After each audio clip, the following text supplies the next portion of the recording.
Ашылу сахнасы Джо есімді орта деңгейдегі корпоративтік менеджердің түрме тәрізді құрылымның ішінде оянуынан басталады. Ол қайда екенін және мұнда қалай келгенін білмейді. Ол орнынан тұрып іздейді. Оның телефоны қалтасында, бірақ ол жоғалып кетті. Ол айналасына қарап, биік қабырғаларды, қауіпсіз құлыпталған ауыр темір есікті және ортасында үлкен тас диірменді көреді. Аң-таң болған Джо көмекке шақыра бастайды. Көрші сотталушыны үндемеуін өтінуге шақырады. Джо біраз ауа келеді. Сезімді босатып, ер адамнан не болып жатқанын түсінуге көмектесуін сұра. Соңғысы оған Джоның дозасын қабылдағанын және бірнеше күн бойы жанама әсерлерден қатты күйзелетінін айтады. Ол Джоға біраз демалуға кеңес береді. Өйткені ертең оның күні ауыр болады. Джо осы жаңа шындықты жүзеге асыруға тырысып жатқанда, күзетшілердің бірі есіктің саңлауына тамақ пен су бөтелкесін лақтырып жіберді. Мұны көрген Джо бірден оған қарай асығып жалбарынады. Күзетші жүкті әйеліне қарау керек екенін түсіндіріп, оны жіберуін сұрайды. Алайда күзетші оның өтінішін елемей, саңлауды кенет жауып тастайды. Джоның қолын ауыртқаннан кейін. Осыдан кейін Джо қайтып келіп, қолын галстукпен байлап, берілген тамақты жей береді. Тамақ түстен кейін қабырғада шам жанып тұр. Ал жасанды интеллекттің дауысы Джоны тереңдетілген кәсіптік оқыту деп аталатын нәрсеге шақырады. Болып жатқан оқиғадан әбден абдырап қалған Джо тағы да қосымша ақпарат алу үшін камераласына хабарласады. Ақпарат. Бұл жолы ер адам түрме тәрізді жағдайдың Джо жұмыс істейтін Мэллад компаниясының бір бөлігі екенін түсіндіреді. Бұл кісінің айтуынша, Джо сияқты көптеген қызметкерлер қорлайтын жұмыстарының кесірінен сол жерде қалып қойған. Таңертең Джо дәретханадағы тесік арқылы қалдықтарды тастау туралы күзетшінің нұсқауымен бірге тағы бір тамақ алады. Біраз уақыттан кейін Джо тамақ әзірлейді. Таңғажайып жаңалық. Ол жерге көмілген нәрсені адамның бас сүйегін байқаған кезде мазасызданып, ол желдеткіш саңлауға қарай жүгіреді және кез келген өлім туралы сұрайды. Содан кейін сотталушы осы жерде жұмыс істеген кезде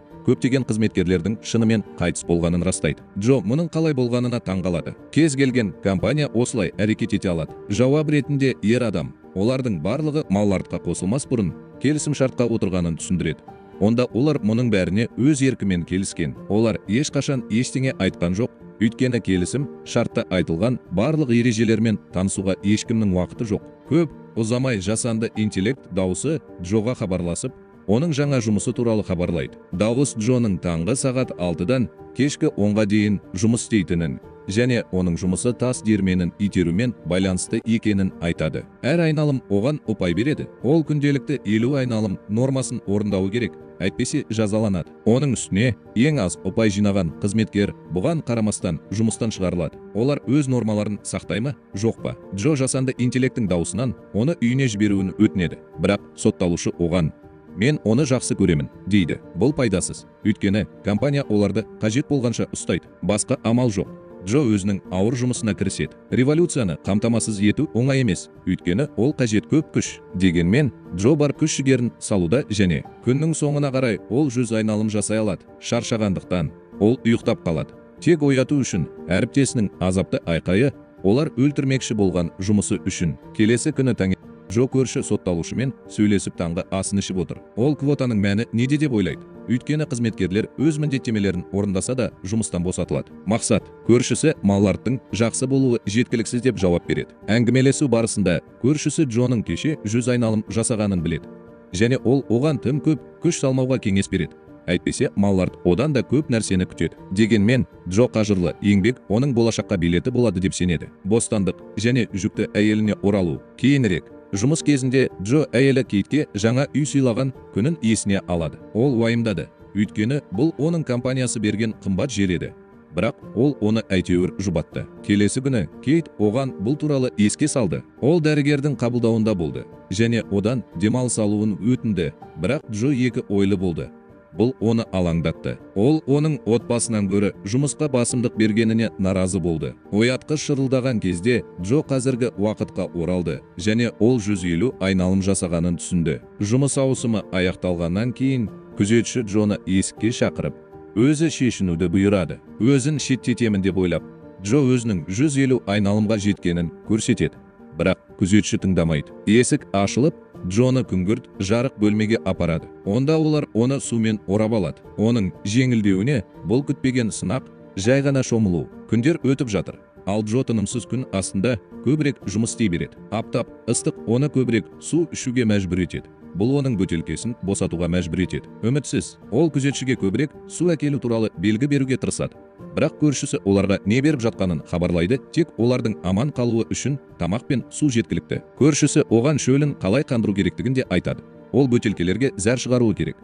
Оларды аяқ киімінің табанымен сүзіп алу керек. Және оны қор ретінде бағанның артына жасырыңыз. Алайда Джо жиіркеніп, одан бас тартады. Ол шаршағанына қарамастан жұмысын жалғастырады. Бұл процесте тек Кейт туралы ойлайды. Ол оның медициналық төлемдерге қалай алаңдағанын және оны көбірек жұмыс істеуге қалай шақырғанын айтады. Қашан? Күн аяқталуға жақын. Шаршау оны жеңеді және жасанды интеллекттің дауысы оны керемет жетістігімен құттықтап есеп береді. Демалыс кезінде Джо ағаш тұтқаның астына ойылған Алекс есімін байқап, бұл туралы сұрайды. Бұл оның көршісі. Соңғысы Алекс бұл жерден шығалған жалғыз адам екенін айтады. Дәл сол кезде Маллард Джоға бір күндік жұмысы үшін ойып жазылған қаламмен марапаттайды. Алайда бұл оған пайдасыз болғандықтан ол ашулануды ұйымдастырады. Келесі күні жұмыс басталғанда Джо оның күнделікті жәрдемақысы 370 айналымға дейін көтерілгенін байқайды. Ол зақымдалған қолдарын дәлел ретінде көрсету арқылы бұл мақсатқа жете алмайтынын айтады. Дегенмен, жасанды интеллекттің дауысы адамдардың олар ойлағаннан да қабілетті екенін айтады. Осыдан кейін Джо, ол айналымды аяқтағанына қарамастан, оған бір ұпай бермейтінін білу үшін ғана жұмыс істей бастайды. Оның орнына сағатында Х белгісі бар. Сұрағанда, көршісі Джоға айыппұл салынғанын және енді ұпай жинау үшін 2 айналым жасау керектігін түсіндірді.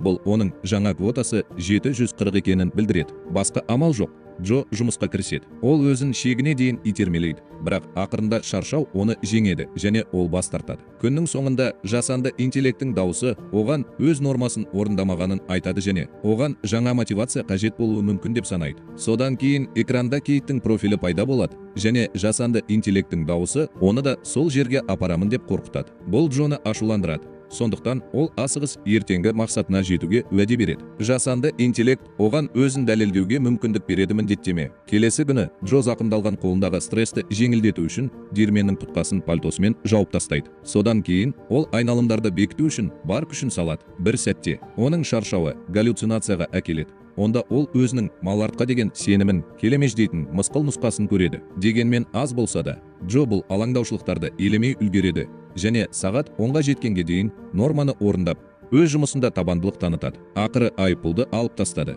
Ал Джо диірменнің жанында ұйықтап қалады. Таңертең оны жасанды интеллект дауысы оятады. Ол оған әйелінің ауруханада жаңа туған нәрестесімен бірге жатқан қысқа видеосын көрсетеді. Эмоциялар. Джо өзінің әке болғанын, бірақ оған қатыса алмайтынын түсініп жылайды. Кейінірек ол желдеткіш саңлауға жақындап, көршісінен Алекстің бұл тозақтан қалай шыққаны туралы мәліметтерді сұрайды. Көршісі алғашында екіленеді, бірақ Джоның жақында дүниеге келген сәбиі туралы естігенде, ол одан осы тозақтың егжей-тегжейлері туралы сұрайды. Алекс бұл тозақтан қалай шықты? Ол мұны өзінің өмір тарихымен байланыстырады және оған көмектесуді шешеді. Содан кейін ол Джоға қауіпсіздік камерасы жете алмайтын бағанның артындағы орынды тексеруді айтады. Оның нұсқауларын орындай отырып, Джо қабырғаны тек дөңгелек аумақты анықтау үшін тексереді. Бұл әлсіз жер екенін түсініп, ойылған тұтқасын алады және қабырғаны қаза бастайды. Күндер өткен сайын Джо барлық бос уақытын қабырғадағы тесікті қазумен өткізеді. Өйткені ол оны кіруге жеткілікті үлкен етіп жасайды. Ішке кіруге батылдық. Ол қараңғы жерде қалып қояды. Джо шығудың жолын табамын деп жан-жағына қарайды. Бірақ оның әрекеті нәтижесіз. Күзетші оны тауып, әрекетке қабілетсіз еткенде, мұны дәлелдеудің пайдасы жоқ. Джо есін жиған кезде тесіктің қайтадан толтырылғанын көреді. Жаза ретінде оның квотасы 1000 айналымға дейін көтеріледі. Көршісінің аяғы кесіліп жатқанда, өзін дәрменсіз сезінген Джо көршісінен кешірім сұрайды. Бірақ соңғысы қатты қиналғаны сонша, ол енді жұмыс істей алмайды. Джо бірдеңе істей аламын ба деп ойлайды. Бірақ көршісі бұл жердің барлығы алгоритмдермен басқарылатынын және олар мүмкін емес екенін айтады. Жасанды интеллект туралы ойланыңыз. Ол сондай ақ алгоритмді өзі жасағанын ашады. Өйткені ол бұрын ит бөлімінде жұмыс істеген. Мұны естіген Джо түсінеді. Егер олардың барлығы жұмысын тоқтатып, ешқандай ұпай жинамаса, бұл тең нәтиже береді. Және алгоритм ешкімді жазалай алмайды. Бұл идеяға қуанған Джо алгоритмді құруға тырысады. Кәсіподақ сотталушыларымен бірге және оларды жұмыс істемеуге сендіру. Жұмыс күні көп ұзамай басталады, бірақ ешкім жұмыс істемейді. Өйткені Джо олардың барлығын сендірген сияқты. Бірақ жұмыс уақыты аяқталғанда, жасанды интеллект дауысы нөлдік балл жинаған қызметкерлердің жұмыстан шығарылатынын хабарлайды. Өлімнен қорыққан тұтқындар жұмыс істей бастайды. Бұл Джоның қолынан келмейді. Бұл біздікі жоспар. Сосын көршісі Джоны диірменді айналдыруға және ол үшін алаңдамауға көндіреді. Таңдаусыз қалған Джо уақыт біткенше ұпай жинап, айналым жасайды. Дегенмен, Джо көршісіне қатты жанашырлық танытады. Өйткені оның таңдауы жоқ, жарақат. Сол түні жақын арада өлетінін білетін көршісі мойындайды.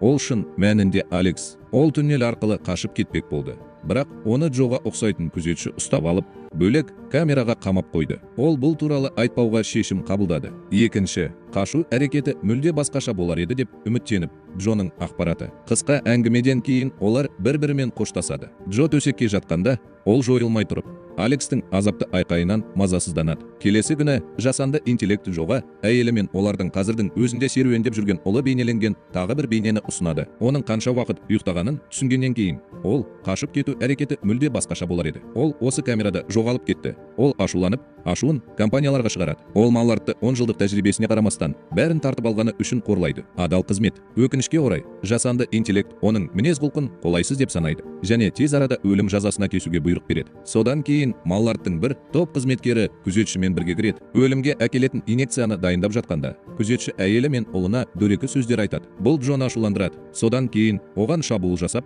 оны аяусыз ұра бастайды. Содан кейін жасанды интеллект күзетшінің өз міндетін орындамағанын және оның өз міндетін орындамағанын хабарлайды. Егер Джо күзетшіні жұмыстан шығаруды аяқтаса, ол келесі деңгейге көтеріледі. Мұны естіген Джо тоқтап, құбыжық емеспін деп айқайлайды. Ол сондай-ақ компанияның оны құбыжыққа айналдыруына жол бермейтінін айтады. Сондықтан ол жұмыстан шығады. Дәл осы сәтте Джо есін жиып, өзінің кеңсесінде қайта оралғанын білгенде шошып кетті. Бұл қызметкерлер интернетке қосылған жетілдірілген виртуалды модельдеу ғана болып шықты. Оны басына орнатылған құрылғылармен өңдеңіз. Көп ұзамай Джоға күзетшіге ұқсайтын адам ресурстары бөлімінің қызметкері келіп, оған айлар өткендей көрінгенімен, шын мәнінде 1 сағат қана өткенін айтады. Бұл Джоның ұлы әлі туылмағанын білдіреді. Және бәрі дәл солай. Ер адам одан әрі Джоның жоғарылатуға қабілетсіздігі құзыреттіліктің жоқтығынан емес, одан да көп жетістікке жету үшін оған тиісті түрде шақырылмағандығынан екенін ашады. Олар оны виртуалды әлемде сынап көрді және оның нәтижелері олардың күткенінен асып түсті. Сияқты нәтижесінде олар ақыры Джоны келесі деңгейге көтеруге шешім қабылдады. Содан кейін HR өкілі Джоны жаңа кеңсесіне апарып, оны жаңа мақсаттармен және өнімділік күтулерімен таныстырады. Оның да Джо бар. Ақпаратты жарияламау туралы келісімге қол қойыңыз. Онда ол ешкіммен тәжірибесі туралы ешқандай мәліметтерді бөлісе алмайтыны көрсетілген. Бірде ер адам кетеді. Джо әйелімен байланысады. Ол телефонды қояр алдында оған және іштегі баласына деген сүйіспеншілігін білдіреді. Фильм Джоның бүкіл Маллард компаниясын өртеп жіберуге ант беруімен аяқталады.